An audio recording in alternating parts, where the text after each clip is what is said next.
Te rappelles-tu, quand on s'est rencontrés, c'était ça, à cette soirée où on était seuls et que tout le monde dansait. Tu m'as regardé, tu m'as souri, puis tu t'es approché. Et tu m'as tendu le bras pour que je puisse te prendre la main. Alors je te l'ai prise et tu m'as fait danser sur cet air de piano. Je ne savais pas qu'un homme aussi beau, élégant et galant, il pouvait être aussi bon danseur.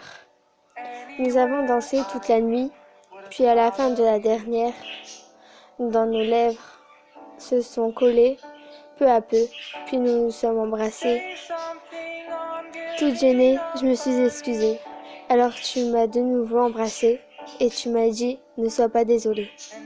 Après ça, nous nous sommes revus plusieurs fois, encore et encore. Notre routine a commencé à s'installer peu à peu. Nous avons commencé à devenir un vrai couple. Nous nous sommes présentés à nos familles. Tout était parfait, jusqu'au jour où j'ai parlé à un garçon en cours et que le soir même tu m'as frappé. Depuis ce soir-là, tu continues à me frapper chaque fois qu'on se voyait. Je n'en pouvais plus. Je ne pouvais pas parler, alors j'ai voulu me tuer, mais ça n'a pas marché. Les pompiers sont arrivés avant que mon cœur ne cesse de battre, avant que mon souffle se coupe. Alors je suis restée près de 2 mois à l'hôpital pour me soigner.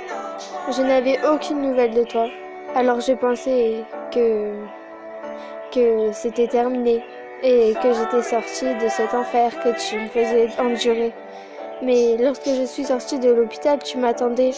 Tu me disais que tu étais désolée et moi, comme une conne, je t'ai pardonné. On a passé la journée ensemble et tu as recommencé à me frapper.